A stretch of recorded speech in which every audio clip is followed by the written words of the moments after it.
اللہ رب العزت نے ارشاد فرمایا کہ رب کی ذات وہ ذات ہے کہ الذی خلق الموت والحیات، کہ جس نے موت کو بھی پیدا کیا اور حیات کو بھی پیدا کیا۔ کیوں؟ لِیَبْلُوَکُمْ أَیُّکُمْ أَحْسَنُ عَمَلًا، تاکہ وہ آزما لے کہ از روئے عمل کے تم میں سے کون اچھا ہے۔ اب عمل جو ہے وہ کون سا اچھا، اس کے بارے میں قاضی قذافی علیہ رحمہ نے اس کی تفسیر کرتے ہوئے لِیَبْلُوَکُمْ أَیُّکُمْ أَحْسَنُ عَمَلًا، کہ اے اصوبہ واخلصہ، کہ عمل وہ اچھا جو رضائے الہی کے لیے بھی ہو اور سنت مصطفیٰ کے مطابق بھی ہو۔ وہ عمل اللہ کی بارگاہ میں پسندیدہ، وہ عمل سب سے اچھا، اور وہی عمل نفع بخش ہے دنیا میں بھی اور آخرت میں بھی، کہ جس کی بنیاد رضائے الہی پر ہو اور سنت مصطفیٰ صلی اللہ علیہ وآلہ وسلم کے مطابق ہو۔ حضرات عزیز کا آج جس ہستی پاک کا میں ذکر کرنے کا شرف حاصل کرنا چاہتا ہوں، یہ وہ ہستی پاک ہیں کہ جن کی زندگی کا لمحہ لمحہ رضائے مصطفیٰ اور سنت مصطفیٰ کے مطابق تھا، رضائے خدا اور سنت مصطفیٰ کے مطابق تھا۔ میری مراد مفسر قرآن، مفکر اسلام، نواز عصر، غوث زمان، راضی دوران حضرت ضیاء الامت جسٹس پیر محمد کرم شاہ الازہری رحمۃ اللہ تعالی علیہ۔ حضرات عزیز کا اگر آپ کا حسب دیکھیں تو وہ بھی بے مثال ہے، اگر آپ کا نسب دیکھیں تو وہ بھی بے مثال ہے۔ خاندان قریش سلسلہ نسب حضرت خواجہ غوث العالمین حضرت خواجہ بہاؤالدین زکریا ملتانی رحمۃ اللہ تعالی علیہ سے جا ملتا ہے، اور آپ کے دادا جان حضرت امیر الصالحین پیر امیر شاہ صاحب رحمۃ اللہ تعالی علیہ کو حضور خواجہ خواجگاں شہنشاہ ولایت شہنشاہ معرفت حضرت خواجہ شمس العارفین سیالوی رحمۃ اللہ تعالی علیہ آپ نے شرف خلافت سے نوازا۔ پھر آپ کے والد گرامی حضرت غازی اسلام پیر محمد شاہ صاحب رحمۃ اللہ تعالی علیہ، آپ وہ ہستی ہیں جنہوں نے تحریک پاکستان میں بے نفس نفیس حصہ لیا، قائد اعظم محمد علی جناح کا ساتھ دیا۔ بھیرا کا جو شہر ہے اس میں ہندوؤں کی آبادی اس وقت زیادہ تھی اور ان کا زور تھا، اور ضلع سرگودا میں یونینسٹ پارٹی اور خزر وزارت کا بھی زور تھا۔ حضور شیخ الاسلام غریب نواز حضرت خواجہ محمد قمر الدین سیالوی رحمۃ اللہ تعالی علیہ کے حکم پر حضرت غازی اسلام پیر محمد شاہ صاحب رحمۃ اللہ تعالی علیہ نے قائد اعظم محمد علی جناح کا بھرپور ساتھ دیا، اور پھر کشمیر کے محاذ پہ آپ نے جب انڈیا نے جارحیت کا مظاہرہ کیا تو آپ نے افواج پاکستان کے ساتھ سیالکوٹ کے بارڈر پہ پاک فوج کے شانہ بشانہ اپنے مریدوں کو لے کر انڈیا کے خلاف جو ہے وہ میدان عمل میں تشریف لے گئے، اور وہاں پر آپ نے روسی ساختہ جو آپ کی بندوق تھی اس سے انڈیا کا ایک طیارہ بھی مار گرایا تھا، اور اس وقت کے پاکستان کے جو جنرل آر کیانی تھے انہوں نے ایک آپ کو تعریفی سرٹیفکیٹ بھی عطا فرمایا اور ساتھ یہ لکھا کہ اگر حضرت پیر غازی اسلام پیر محمد شاہ صاحب رحمۃ اللہ تعالی علیہ اور آپ کے مریدوں کا میں ساتھ نہ ہوتا تو شاید ہم انڈیا سے اس محاذ پہ پسپا ہونے پہ مجبور ہو جائیں۔ اس طرح اس ملک کی بنیادوں میں اس خاندان کا کردار ہے، اور پھر انہی کے فرزند دلبند حضرت ضیاء الامت جسٹس پیر محمد کرم شاہ الازہری رحمۃ اللہ تعالی علیہ، آپ جب پیدا ہوئے تو آپ کے 21 رمضان المبارک کی رات تھی، اور پھر آپ کے والد گرامی نے آپ کا یہ جو نام محمد کرم شاہ ہے، یہ حضرت پیر محمد کرم شاہ پیر صاحب کھارا شریف المعروف ٹوپی والی سرکار، یہ آپ کے نام پہ رکھا ہوا، آپ کے ننھیال میں سے تھے، ان کے نام پہ آپ کا نام پیر محمد کرم شاہ رکھا۔ اور میرے بھائیوں اور دوستوں، پھر تعلیم کے لیے وقت کے جید ترین اساتذہ کا انتخاب کیا۔ میں سمجھتا ہوں کہ وہ بزرگان دین اور مشائخ جو سب سے زیادہ توجہ اپنی اولاد کی تعلیم اور تربیت پہ دیتے ہیں، وہ صرف اپنی اولاد کو نہیں سنوارتے، وہ اپنے ساتھ وابستہ ہزاروں لاکھوں ان لوگوں کو بھی سنوار رہے ہوتے ہیں جو ان کے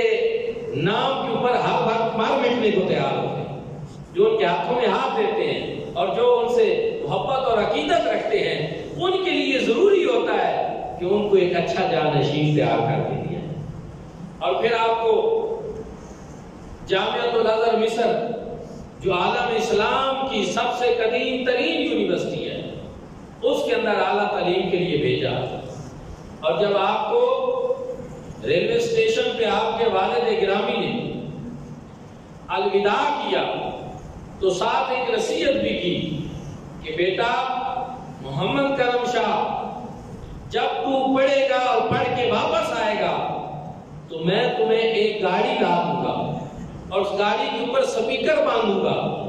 اور پھر شہر شہر نگر نگر کوچا کوچا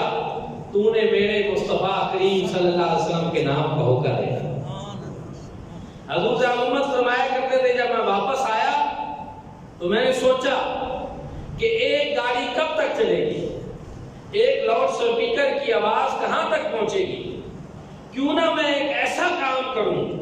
جس سے میرے والد گرامی کا جو خواب ہے وہ بکمال تمام پورا ہو، اور وہ یہ ہے کہ پھر میں نے دارالعلوم محمدیہ غوثیہ بیرٹ شریف کی نشست ثانیہ کا آغاز کیا، اور اپنے والد گرامی کے چہروں پہ آپ نے مریدوں کو خطاب کرتے 1957 میں ارشاد فرمایا کہ میں آپ سے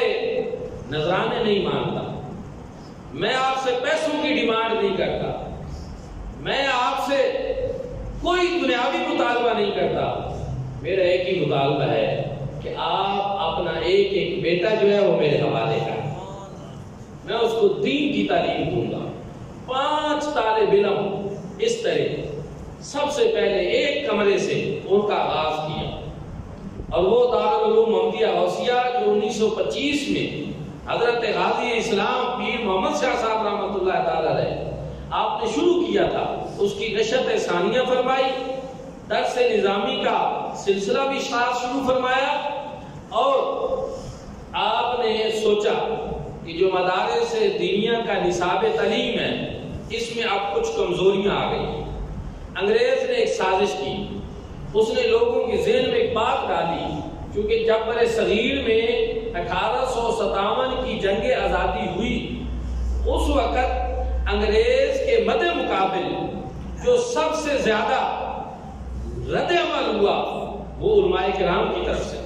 مدارس دینیا کی طرف سے تھا، اور آپ کو پتہ ہے کہ 1857 کی جنگ آزادی جس کو ہمارے یہاں لوگ غدر بھی کہتے ہیں، اس کے اندر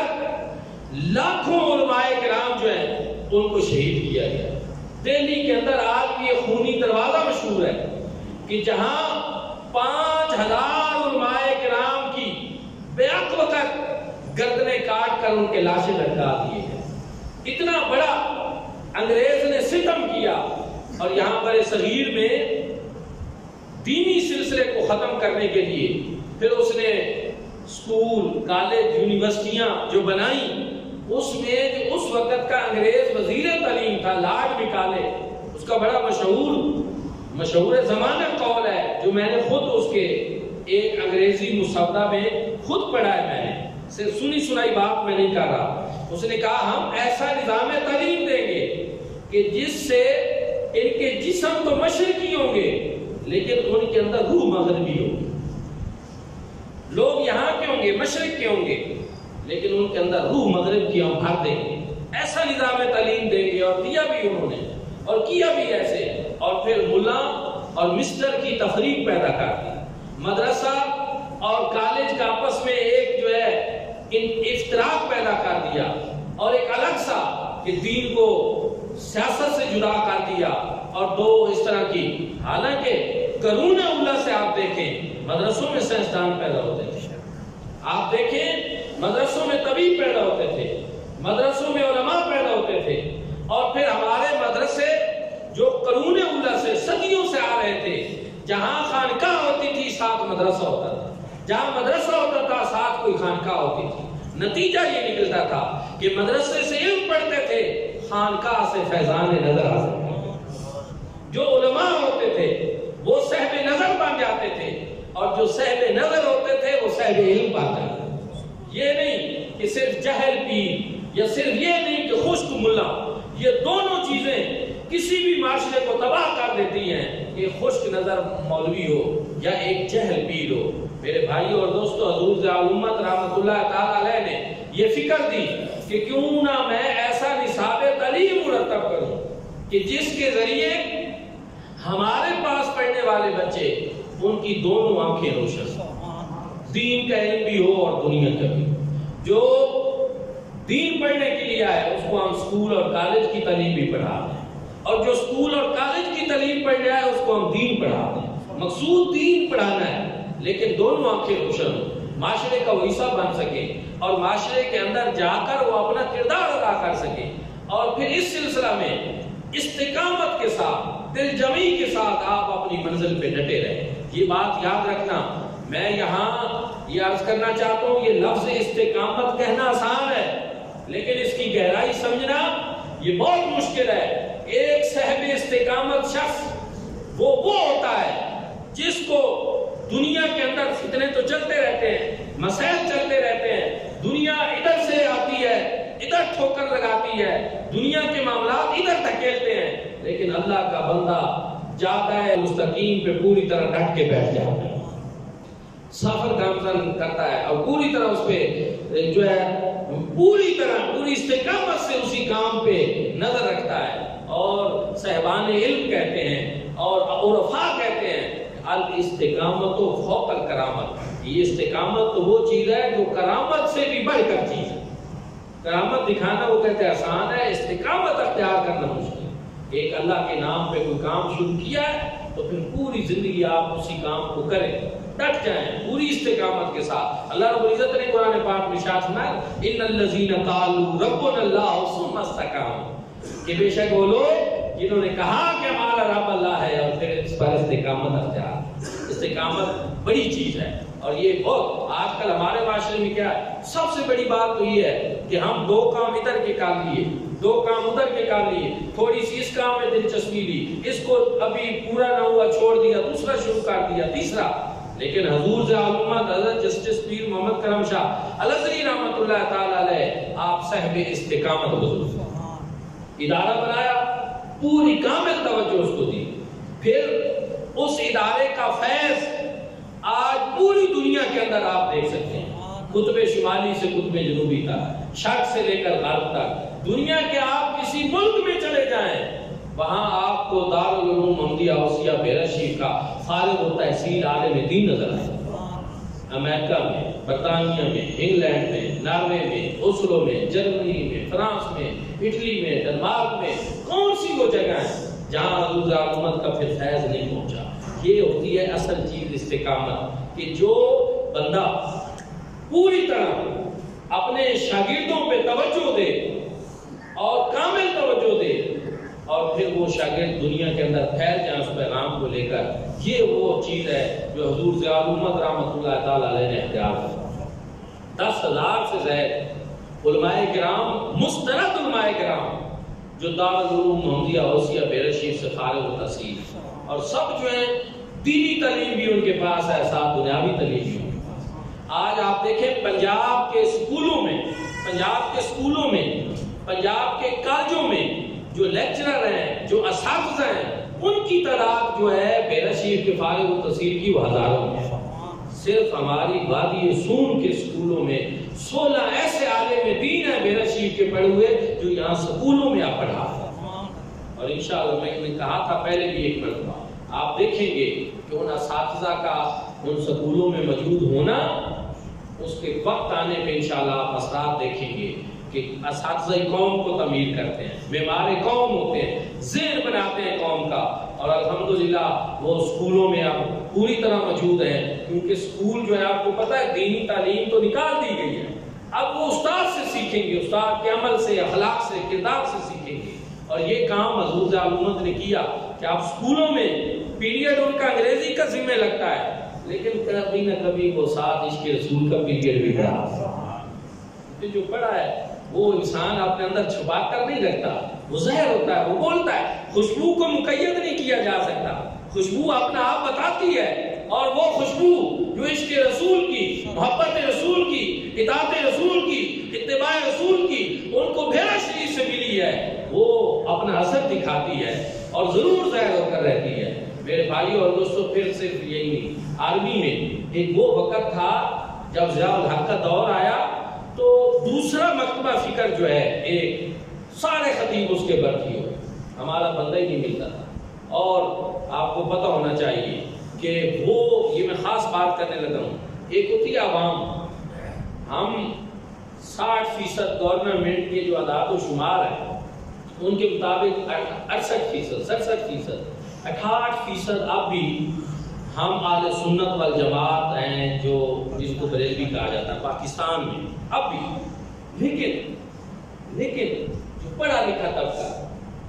یا جن کے پاس اختیارات ہوتے ہیں وہاں ہماری آواز نہ ہونے کے برابر. بہت سارے ایسے شعبے ہیں جہاں قوموں کے فیصلے ہوتے ہیں، فیصلہ ساز اداروں میں ہمارے لوگ نہیں تھے. حضور ضیاء الامت نے ایسے افراد تیار کیے، آپ نے ایسے مردان کار تیار کیے، رجال کار تیار کیے کہ جو آج الحمدللہ ملک کے ان اداروں میں جا کر بیٹھ گئے ہیں جہاں قوم کے فیصلے.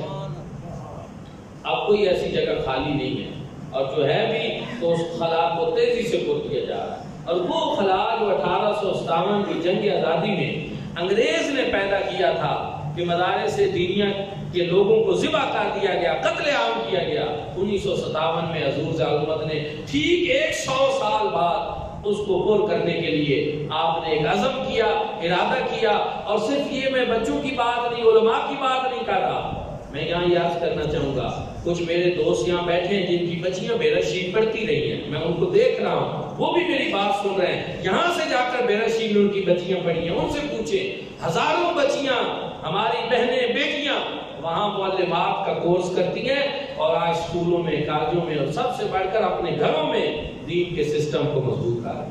یقین جانیے کہ بچے کا پڑھنا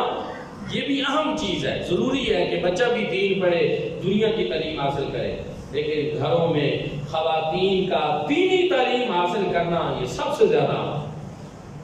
دنیاوی تعلیم ان کی بھلے جتنی ہو، لیکن خاتون خانہ کے لیے جس نے ایک نسل کی پرورش کرنی ہے، تربیت کرنی ہے، اسی لیے کہتے ہیں کہ ایک فرد کی تعلیم ایک فرد کی تعلیم ہوتی ہے، اور ایک عورت کی تعلیم ایک پورے معاشرے کی تعلیم ہوتی ہے، ایک پورے خاندان اور سوسائٹی کے اوپر اس کے اثرات ہوتے ہیں. اس چیز کو بھی حضور ضیاء الامت نے نظر انداز نہیں کیا. بچیوں کے ادارے بنائے، بچوں کے ادارے بنائے. اب پاکستان کے اندر 334 ایسے ادارے ہیں جن میں سے کوئی ادارہ ایسا نہیں جس میں 100، 200، 400، 500 طالب علم رکھا ہے. ہر سال دورہ حدیث کرنے والوں کی تعداد جو ہے وہ 250، 300، 400، 500 ہوتی ہے. اس سال جو دورہ حدیث شریف وہاں پہ کر رہے ہیں، ابھی جو داخلے ہوئے وہ 300 تک تعداد پہنچ. اور میں بڑی خوشی سے اور اللہ کا شکر ادا کرتے ہوئے آپ کو یہ بتانا چاہتا ہوں، اس سال جامعہ مدینۃ النبی سے 8 سالہ کورس پڑھ کر یہاں عالم دین کا دورہ حدیث کرنے کے لیے الحمدللہ ہمارے 4 طالب علم جا رہے ہیں جو انشاءاللہ وہاں دورہ حدیث کریں گے، اور 1 سال بعد وہ ایک مکمل عالم دین جو ہے فاضل دارالعلوم محمدیہ غوثیہ بیرشی بن کر پھر اسی وادی میں واپس آئیں، یہاں خدمات سر انجام دیں گے، اور یہ کام آپ کے تعاون سے، آپ کے توسل سے الحمدللہ جامعہ مدینۃ النبی نے کیا۔ اور پھر 3 طالب علم ایسے ہیں جو اب بھی اس کرنے وہاں جا رہے ہیں، کیونکہ وہاں میں نے کئی مرتبہ پہلے بتایا کہ اب الکرم انٹرنیشنل یونیورسٹی جو ہے اس کا HEC کی طرف سے 4 شعبے تو کام کرنا شروع کر چکے ہوئے ہیں، اور ہمارا بل جو ہے قومی اسمبلی سے پاس ہوا، اسٹینڈنگ کمیٹی سے پاس ہوا، قائمہ کمیٹی سے پاس ہوا، اب جو ہے انشاءاللہ اس کے آخری مرحلہ سینٹ کا باقی ہے، وہاں سے بھی ہو جائے گا۔ دیکھیں اور غور سے سنیں، ہمارے پیر و مرشد حضرت جانشین حضور ذوالامت حضرت پیر محمد امین الاسرار شاہ صاحب مدد العلی، آپ نے اس مرتبہ اور سے پاک پہ بھی، اس سے قبل بھی کئی نشستوں میں آپ نے بڑا واضح ارشاد فرمایا کہ یونیورسٹیوں والے پیسے لیتے ہیں اور پھر پڑھاتے ہیں، لاکھوں کروڑوں روپے خرچ ہوتے ہیں یونیورسٹیوں میں، لیکن جس طرح ہمارے باپ دادا نے 1 صدی سے دین کی تعلیم فری جو ہے وہ بچوں کو دی، بچیوں کو دی، انشاءاللہ ہم یہ یونیورسٹی کی تعلیم بھی اسی طرح فری دیں۔ یہ کوئی معمولی بات نہیں ہے۔ ہمارے وہ بچے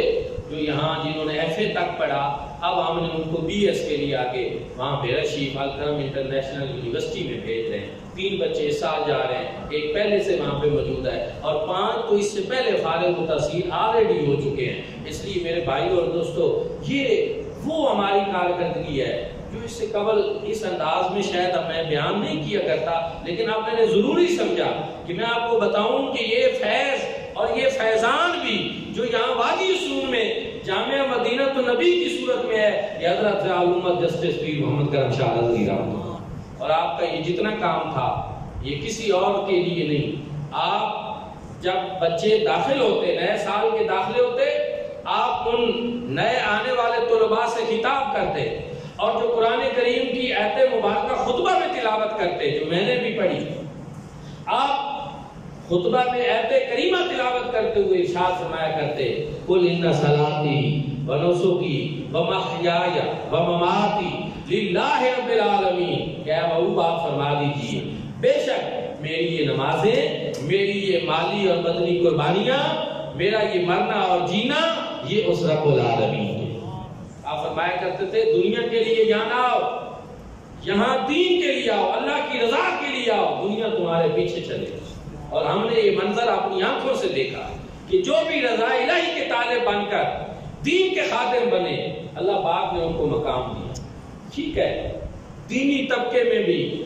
بعض کمزوریاں ایسی آ جاتی ہیں کہ لوگ سمجھتے ہیں کہ جس طرح ڈبہ پیر، جیلی پیر، ایسے ہی کہ یہ عجیب و غریب مولوی مفتی نکل کھڑے ہوتے ہیں، لیکن میری بات یاد رکھیں، آج بھی جو اپنی لائن پہ قائم ہے، جو صحیح طریقے سے دین کا خادم ہے، قوم کے دلوں میں اس کا بڑا احترام ہے۔ ہم نے تو یہ اپنی آنکھوں سے مناظر دیکھے کہ قوم کا ہر فرد جو ہے، جو صحیح بندہ ہے اور اپنی لائن پہ ہے اور دین کی خدمت کر رہا ہے، قوم اس کا بڑا احترام کرتی ہے، لوگ اس سے محبت کرتے ہیں، اور اس کو جو عزت معاشرے میں نصیب آج بھی ہے وہ کسی اور کو نہیں۔ اور الحمدللہ میں یہ سمجھتا ہوں کہ ایک یہ چیز، دوسری چیز جو تھی عام رضا الہی کے ساتھ ساتھ وہ عشق رسول صلی اللہ علیہ وسلم۔ حضور ذوالامت ایک مرتبہ طلباء کو خطاب کرتے ہوئے آپ نے ارشاد فرمایا کہ میرے بیٹو قطب نما کی طرح ہو جاؤ۔ قطب نما کیا چیز ہے، اس کا خاصہ کیا ہے، اس کی خصوصیت کیا ہے؟ قطب نما ایک آلہ ہوتا ہے، آپ اس کو جنوب میں لے جائیں سوئی شمال کی طرف رہتی ہے، آپ اس کو مشرق میں لے جائیں سوئی شمال کی طرف میں رہتی ہے، مغرب میں لے جائیں سوئی شمال کی جانب رہتی ہے۔ فرمایا میرے بیٹو قطب نما کی طرح بن جاؤ، چاہے تم ہند میں رہو، چاہے تم سندھ میں رہو، چاہے تم ایران میں رہو، چاہے افغانستان میں رہو، دنیا کے جس کونے میں بھی رہو، تمہارے دل کی سوئی مدینہ کی طرف ہو۔ سرکار کی یاد میں زندگی بسر کرو، حضور سے محبت کرو، حضور سے پیار کرو، حضور کا عشق کرو، اور جو ادب آپ کے اندر تھا، اور جب سرکار کا نام آپ آپ لیتے اور جب آپ کے سامنے سرکار دو عالم صلی اللہ علیہ وسلم کی مدح سرائی ہوتی اور نعت شریف پڑھی جاتی تو جو عز و نیاز کا منظر وہاں دنیا دیکھتی اور جس طرح آپ کی آنکھوں سے آنسو رواں ہوتے،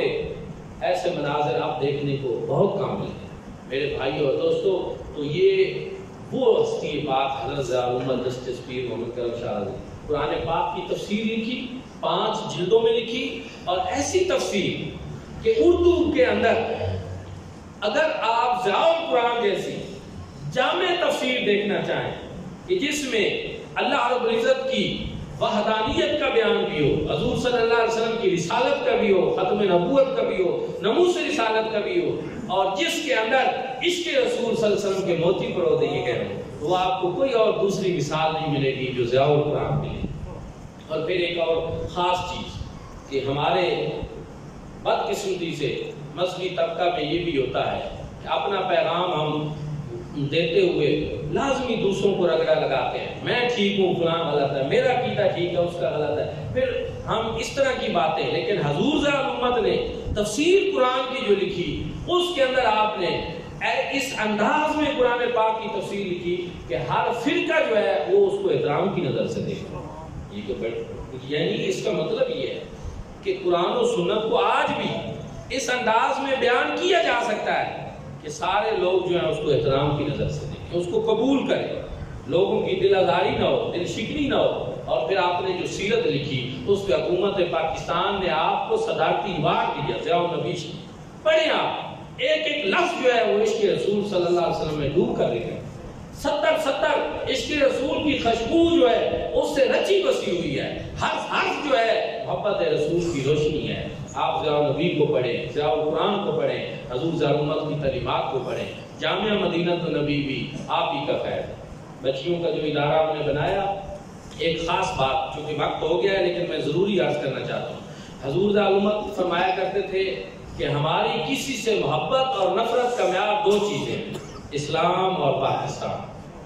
کہ ہم اسلام سے محبت کرتے ہیں اور ہم پاکستان سے محبت کرتے ہیں۔ جو اسلام کا وفادار ہے ہم اس سے محبت کرتے ہیں، جو پاکستان کا وفادار ہے ہم اس سے محبت کرتے ہیں۔ اس بات کا مطلب یہ تھا کہ ہم ملک کے آئین، قانون اور ان تمام چیزوں کی پاسداری کرنے والے، اور اسلام کی بھی اسی طرح جو حدود اللہ نے مقرر کی ہیں ان کی بھی پاسداری کرنے والے۔ کیونکہ ہمیں یہ درس دیا گیا، جہاں ہم پڑھے ہمیں وہاں سے یہ سبق دیا گیا کہ ملکی آئین، قانون اور ان چیزوں کا ہمیشہ احترام کرنا ہے، اور اپنی تمام تر دینی، مذہبی اور روحانی سرگرمیاں آئین اور قانون کے دائرے میں رہ کر آپ نے سر انجام دینی ہے۔ تو پھر یہی ہوا کہ ہم نے بلڈنگ تو جو ہے مارچ میں لے لی، مارچ کے شروع میں، لیکن کرونا آ گیا اور ہماری حکومت نے کہا کہ آپ یہ ادارے جو ہے بند کریں، تو ہم نے ملک اور آئین اور قانون کے احترام میں وہ ادارے بند کر 25,000 روپے اس بلڈنگ کا کرایہ جو ہر مہینے